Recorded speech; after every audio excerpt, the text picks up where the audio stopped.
A entrevista do dia. A nossa entrevista do dia hoje aborda um tema bastante polêmico, né?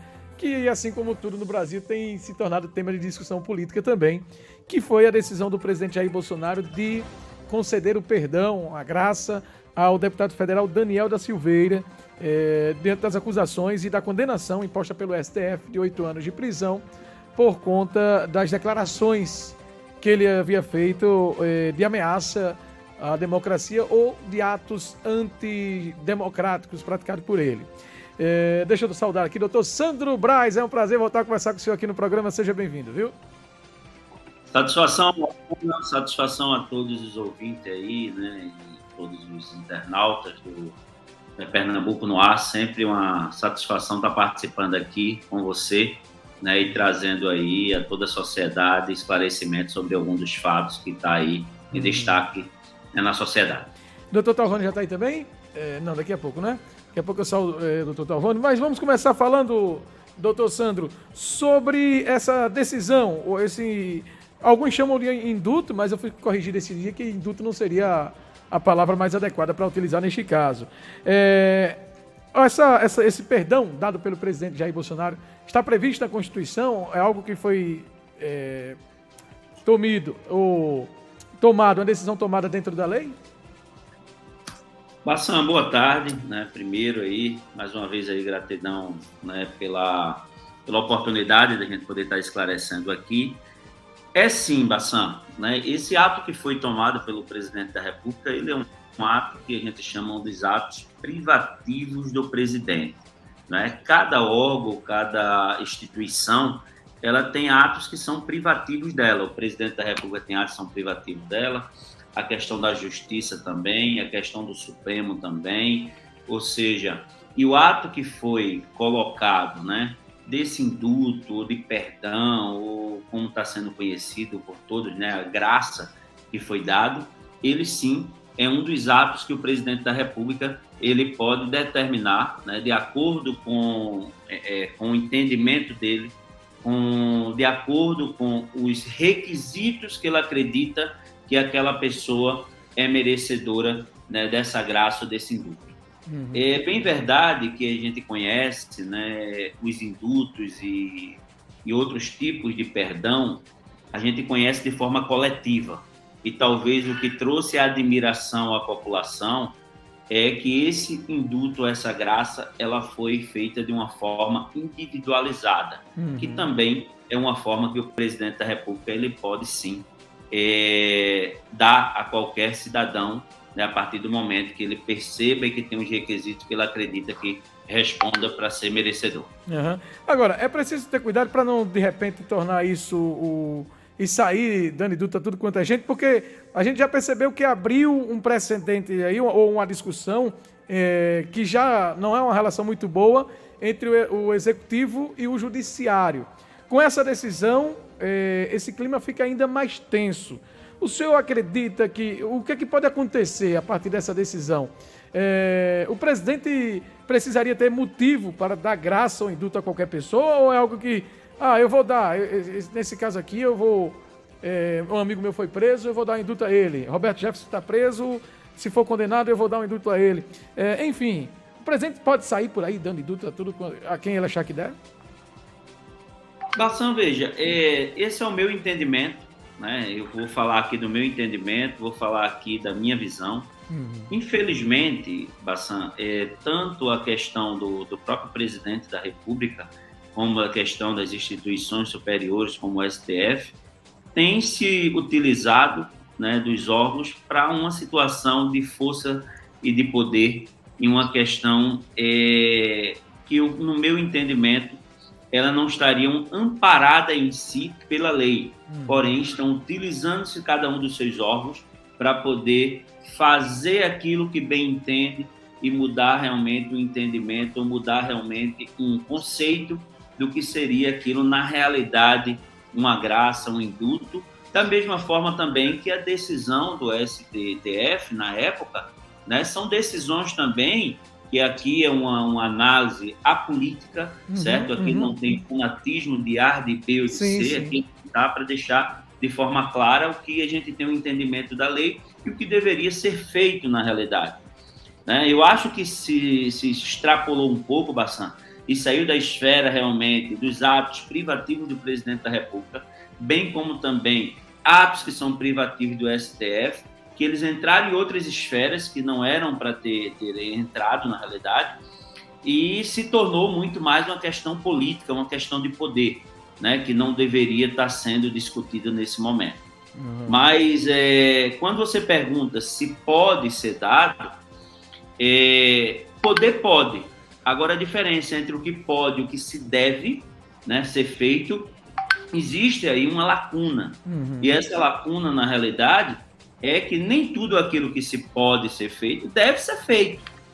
Né? E quando a gente fala que o presidente ele tem esses atos privativos dele, no artigo 84 da Constituição, diz sim que ele pode fazer isso, né, diante de várias situações que ele entenda que tem aqueles requisitos. E um dos requisitos que ele entendeu era que, no caso de Daniel, né, do Daniel Silveira, mesmo sendo condenado, ele seria ali, ele seria uma pessoa que poderia ser beneficiada por essa graça. Né? Tem alguns grandes juristas nacionais que falam que o momento que foi dado a graça foi um momento que foi muito antes do que deveria ser, porque ainda não tinha tido um trânsito em julgado do processo. Né? Outros juristas também entendem, né? E o próprio Alexandre de Moraes, quando ele foi comentar sobre essa decisão, Bassan, ele reconheceu e disse que é um ato privativo do presidente da República, quem goste ou não goste, mas ele tem o direito e o poder para fazer isso. Isso é importante a gente deixar claro. Sem dúvidas, é muito importante, seria justamente essa.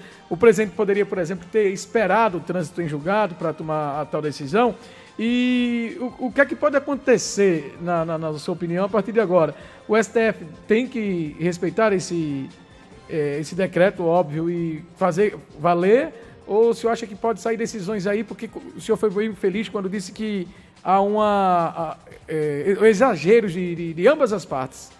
E, sobretudo, do judiciário também. Às vezes, por exemplo, e o senhor pode até comentar sobre a decisão de cassar o mandato dele.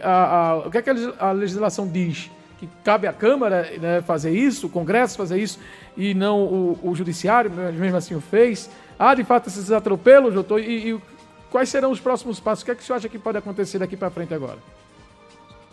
Bassan, veja, as perguntas que você fez aí são perguntas né, extraordinárias e de grande esclarecimento. Primeiro ponto, sim e era sim para o STJ, o STF, melhor dizendo, ter respeitado, né, vários pontos que se vem aí sendo colocados. Né? Um dos pontos, na realidade, que era para o STF ter considerado era desde o início na prisão do Daniel Silveira. Né? Isso a gente não está aqui querendo dizer que concordamos em ser esculhambado o ministro, que é uma autoridade, ser esculhambado outras pessoas, e pouco menos ser confundido, às vezes, Bassan, o que é liberdade de expressão. Liberdade de expressão é uma coisa, e esculhambar alguém ou difamar alguém é totalmente diferente. Você é da imprensa, você sabe muito bem o que é isso, né? muito mais propriedade até do que eu. Doutor Talvani Moura, seja muito bem-vindo. Que satisfação, doutor Sandro, doutor Bassan, tudo bem? Prazer conversar com o senhor, viu? Prazer é todo nosso. Deixa eu só concluir aqui o meu raciocínio. E aí, Bassan, é muito importante essa questão. Isso não significa que o Daniel ele estaria certo nas situações que ele fez, incitando a violência, dizendo que precisava cortar a cabeça do ministro e jogar numa lixeira, essas outras coisas. Mas também um erro não se deve ser combatido com outro erro, ou o crime ele não deve ser combatido com outro crime. E no meu entendimento, no meu conhecimento, certo? O STF ele extrapolou a partir do momento que se mandou fazer um flagrante que não existe na lei, não existe no Código no Código Penal brasileiro, no Código de Processo Penal, na Constituição, não existe em lugar nenhum, E para mim houve sim, certo? A partir daquele momento extrapolou ali o ministro na sua decisão. Ele não é soberano, ele não é uma questão da palavra dele ter que ser certa de todo jeito, né? E de última hora ser feito. Isso começou o erro por aí. Agora, houve-se esses erros e veio uma decisão aí, uma sentença de 8 anos e 9 meses, certo? Dentro da lei, o presidente da República, entendendo que ele tem os atos privativos dele, e o STF também tem atos privativos, e é claro, e é importante deixar claro, né, doutor Calvani, que eles não respeitaram. Eles extrapolaram do que é aquilo que é a missão deles. Portanto, ele deve agora respeitar, sim, a decisão do presidente da República, porque senão vai e volta, e muito bem colocado por um dos grandes juristas desse país, doutor Ives Gandhi, que ele diz da seguinte forma: se continuar o STF tiver qualquer decisão contra o que o presidente agora determinou, quem tem que tomar a frente é as Forças Armadas, especificamente nesse ponto. Não é tomar a decisão para tomar o país ou um golpe militar. Especificamente nesse ponto, deixa o presidente da República de ser o chefe, certo, das Forças Armadas, e tem que ter uma forma neutra para poder ter uma decisão e poder impor aquilo que a nossa Constituição traz, que essa é a grande função do STF, ser o guardião da Constituição, que infelizmente não tem sido nesse momento. Doutor Talvani, as instituições democráticas nunca estiveram tão ameaçadas como agora. Você acha que isso vai ser pormenorizado? Como é que o senhor avalia essa discussão entre o STF e o presidente da República, o Poder Executivo? Bassan, gostaria de saudar o senhor, bem como todos os seus ouvintes. Doutor Sandro Silva, grande advogado aí do Recife, a minha saudação toda especial à Vossa Excelência. De antemão, eu gostaria de fazer aqui um comentário até um pouco rasteiro, antes de atingir o mérito da causa. Em primeiro lugar, nós temos que observar o seguinte: nós estamos aqui diante de uma decisão teratológica do STF, uma decisão errada, cujo pano de fundo não é outro, senão, obviamente, alimentar uma ideologia.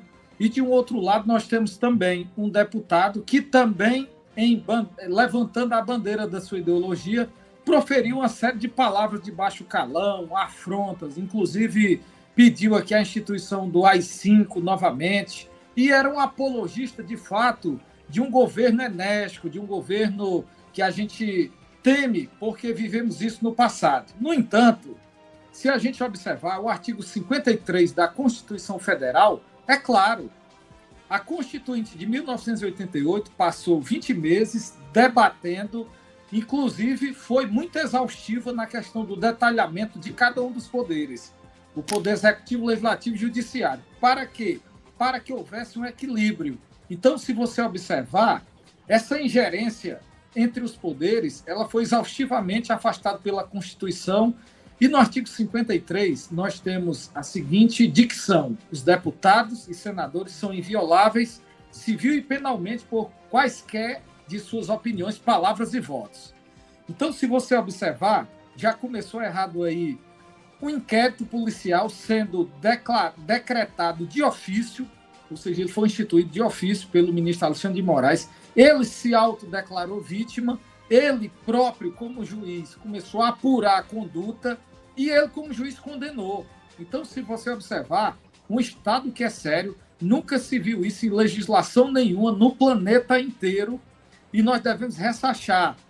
Porque, se você observar, quem era o STF nos governos pretéritos? Ninguém sabia nem quem era a Corte Superior, ninguém conhecia nem o ministro pelo nome. E agora, com o advento do governo Bolsonaro, e aqui sem fazer defesa do presidente, sem fazer defesa também do governo que passou, a gente observa que há, de fato, uma ingerência. Um ministro do STF chegou a declarar em uma conversa reservada, dizendo que nós temos que agir diante desse governo como um quarto poder. Então, nós estamos vendo um ativismo judicial desmedido, atos do presidente sendo, de fato, anulados. E agora eu espero que o STF, nessa queda de braço, ele possa reconhecer que, de fato, o presidente ele tem poder para declarar uma graça constitucional sem que esta seja efetivamente revogada.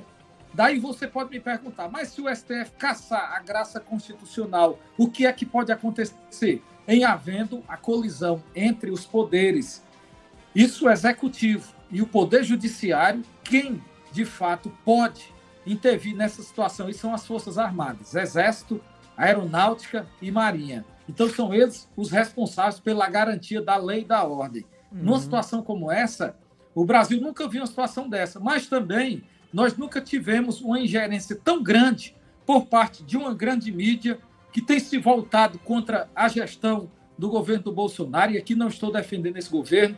Por sua vez, o presidente, ele também conversa muita besteira em momentos de desordenamento, e nós percebemos que há uma queda de braço. Há uma queda de braço do presidente contra os demais poderes. E se você me perguntar o que é que vai acontecer daqui para frente, sendo bem sincero para você, eu tenho medo de que a gente possa regredir e voltar ao que é a instituição de uma ditadura. E eu penso da seguinte forma: quem manda é quem detém o orçamento. O poder executivo é quem detém todo o aspecto financeiro do país, e isso pode desencadear num golpe de Estado. Você pode até pensar, mas isso é inimaginável. Inimaginável até o momento em que o Bolsonaro chegou ao poder. Mas depois que chegou, nós temos visto a grande mídia agindo frontalmente contra o governo, nós temos visto os artistas se reunirem e virem com muita força, com muito entusiasmo contra o governo. Nós temos visto o STF advogando em prol de uma ideologia partidária. O pano de fundo de toda essa história não é outro senão o pano de fundo político, e é como eu estou dizendo aqui, sem trazer susto à população e sem querer entrar num discurso simplista, eu temo, como operador do direito, que possamos entrar numa fase negra da história do Brasil e, de repente, com essa declaração do Barroso de dizer que as Forças Armadas estão sendo orientadas para atrapalhar o processo eleitoral. Já teve um general que deu uma declaração e disse que o Barroso praticou agora um crime militar, e daí vão se reunir hoje em Brasília para tratar dessa questão. Então, eu estou vendo assim uma tensão entre os poderes, e isso pode desencadear em algo muito pior. Lamentavelmente, esse é o panorama político do qual estamos. O judiciário está servindo para defender uma ideologia, e assim por diante. Nós temos vivido esse momento negro na nossa história. Que Deus nos ajude. Permaneça conosco aí. Doutor Sandro Silva, agora, o que é que prevê a Constituição para quem comete os crimes que Daniel Silveira cometeu? Porque ainda que com a imunidade, como citou o doutor Talvani, né, para falar e dizer o que pensa, a gente ouvindo de forma detalhada tudo aquilo que foi dito por ele, que é uma liderança, teve mais de 300 mil votos, né? Ou seja, a fala dele interfere diretamente, ele estava assim fazendo apologia à ditadura, ao AI-5. O que é que prevê a lei de pena para quem comete um crime como esse? O que é que deveria acontecer nesse caso? Deveria haver a denúncia do Ministério Público, o Conselho de Ética da Câmara? Como punir, ou qual pena deveria recair sobre o Daniel Silveira? Bassan, muito apropriada a pergunta. Veja, o Daniel Silveira, né, diante dos fatos e diante aqui muito bem colocado pelo doutor Talvani, se a gente for olhar pela Constituição em si, ele teria em si uma imunidade, certo? E essa imunidade... Eu tenho só uma dúvida, me permite interromper, eu tenho só uma dúvida. Quando diz assim, o direito de falar, a liberdade para falar aquilo que pensa, seria na tribuna, nas reuniões, ou isso seria em qualquer ambiente, doutor? É só dúvida mesmo. Olha, o certo é na tribuna, né? O certo da imunidade é naquele âmbito ali.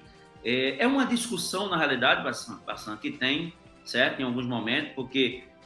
uma vez deputado, é deputado em qualquer lugar que se encontra, certo? Não só ali na tribuna, mas o meu entendimento é que essa imunidade ela tem que ser ali na tribuna, tem que ser ali naquele momento daquele ato que esteja sendo exercido, né, de forma muito clara a questão da sua legislatura como deputado, né? Mas também entendo que ele não deixa de ser deputado nas redes sociais, ele não deixa de ser deputado quando ele está em um evento, até porque qualquer coisa que se acontecer, a primeira coisa que as pessoas falam não seria dizer que é fulano, mas diz o deputado fulano de tal. Ou seja, ele é deputado em qualquer lugar. Portanto, essa questão aí, quando você fala de qual as penas que ele teria que ser punido na realidade, precisaria sim de uma análise, precisaria, no caso como se trata, né, de um deputado, seriam os pares deles que teria que fazer essa análise, né, analisar de uma forma clara se realmente existiu todas as situações e, posteriormente, também, dependendo da situação, poderia ser o Procurador-Geral da República também, né, analisando que faz essa função aí do Ministério Público, né, do promotor de justiça, analisar e fazer as devidas denúncias dentro da sua proporcionalidade, né? Porque a justiça e a lei, ela só é bem aplicada quando existe uma proporcionalidade. Não pode se ter uma guerra política e ser apenado alguém além da sua culpabilidade, certo? Se teve culpa, vamos punir, mas punir dentro da proporcionalidade que se teve. Se foi um crime cibernético, vamos puni-lo como um crime cibernético. Se foi um excesso às palavras ou qualquer outro entendimento, que vamos se punir dessa forma. Mas não dentro de uma ideologia política, querer trazer, né, um poder, querer extrapolar do que é privativo da sua execução ou da sua função, né? Os atos do 84, artigo 84 da Constituição, inciso 12, diz que é ato privativo do presidente da República poder dar indulto, certo? Que seria um tipo de indulto, seria a graça feita foi dada, né? E é privativo do presidente e deve ser respeitada para a paz nacional e a paz do nosso país, né? E deixar dessa briga, até porque, bastante, tem tanta coisa importante no nosso país para poder brigar e se colocar para uma única pessoa toda a atenção nacional e mundial para as últimas aí 48 horas. Eu estou com o doutor Talvani do ponto de vista que isso não vai terminar bem, não. A impressão que se tem, não sei, a gente ri para não chorar, mas a impressão que se tem é de que vai se desencadear outros problemas aí, porque o Alexandre de Moraes, o próprio STF, não vai querer deixar barato essa contraofensiva do Bolsonaro. Doutor Talvani, para finalizar, que a gente já estourou o nosso tempo aqui, tem uma pergunta aí do ouvinte, manda para a gente aqui para mim fazer, deixa eu ver se o doutor Sandro ou o doutor Talvani responde. O excesso de recursos... Como é? O excesso de... o excesso de recursos dos advogados do Daniel Silveira provocou multa aos advogados por excesso de recursos. Doutor Sandro, comenta essa decisão aí de multar o advogado, porque estava tendo recurso demais. Vamos ser aqui, o Bassan, vamos ser aqui um pouco, feito diz assim, né? Vamos ser um pouco não, vamos ser totalmente apolítico, mas é injusto. Essa multa do advogado, do Daniel Silveira, ela teve 2 pesos e 2 medidas. A gente tem aí um grande exemplo também, que foi o competente advogado do presidente Lula, que entrou também com vários recursos e não foi multado em momento algum pela corte. E a partir do momento que ela multa o advogado Daniel Silveira, mais uma vez, infelizmente, a corte, né, o STF, ela demonstra uma forma partidária e uma forma emotiva de tomar decisões e não uma forma, né, neutra e imparcial, que seria a forma, né, certa para se tomar a decisão. Doutor Talvani, o que é que o senhor me diz? Aqui, só fazendo um complemento aqui ainda à fala do doutor Sandro, no concernente a qual crime o Daniel Silveira cometeu. E eu ainda digo mais, doutor Sandro, o grande responsável por toda essa tensão política é a própria Câmara dos Deputados, porque a ela compete punir o deputado. Então, numa situação daquela, ele cometeu flagrantemente o crime de decoro parlamentar. E quando não foi instaurado sequer nenhum procedimento, aí foi aí onde o ministro avocou essa condição de vítima, se autodeclarou agora autoridade policial no sentido de investigar e se autodeclarou juiz do fato.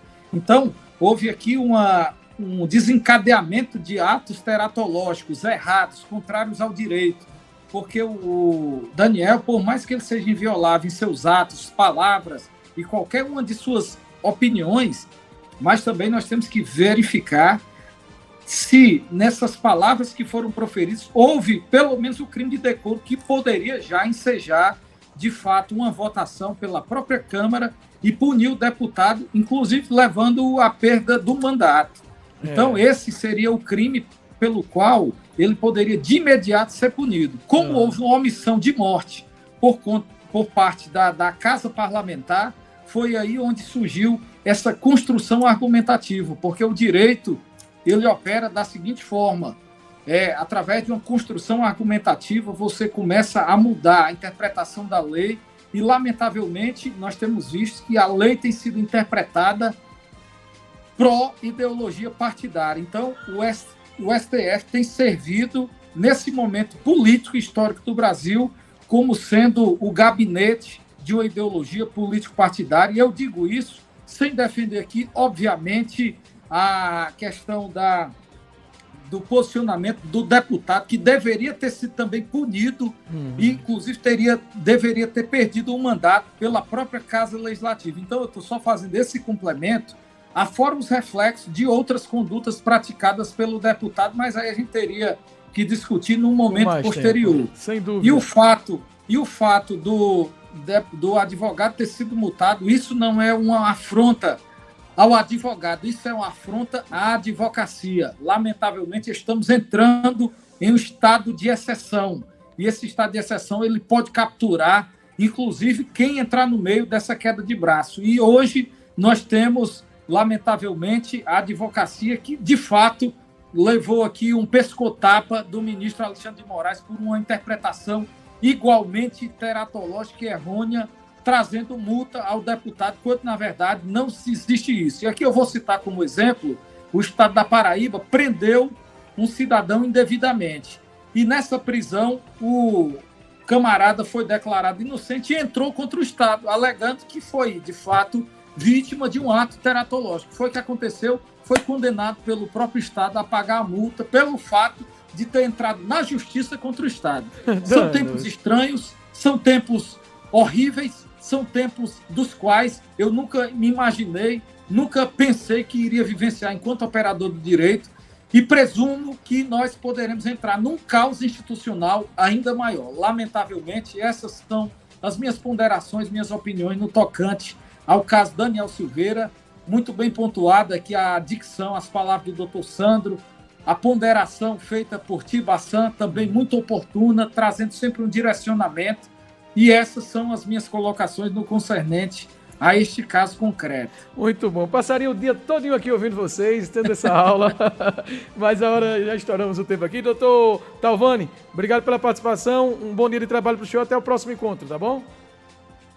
Bom dia, Bassan, tudo de bom, ministro Sandro, um forte abraço, o Estado do Ceará lhe espera, inclusive nós teremos 2 grandes juros de repercussão estadual aqui no dia 24 e 25 de maio, com a presença do Dr. Sandro Silva. E vamos acompanhar de perto aqui para trazer as informações desse júri. Direto do Ceará, doutor Talvani conversando conosco. E em Vitória de Santo Antão, doutor Sandro Braz, como sempre contribuindo com esse programa aqui de forma muito brilhante. Obrigado pela sua participação também, viu, doutor? Obrigado, Bassan, um grande abraço. Obrigado pela oportunidade mais uma vez, sempre à disposição. Conversamos com o doutor Sandro Braz, do escritório Sandro Silva, falando sobre a decisão do presidente de conceder a graça a Daniel da Silveira.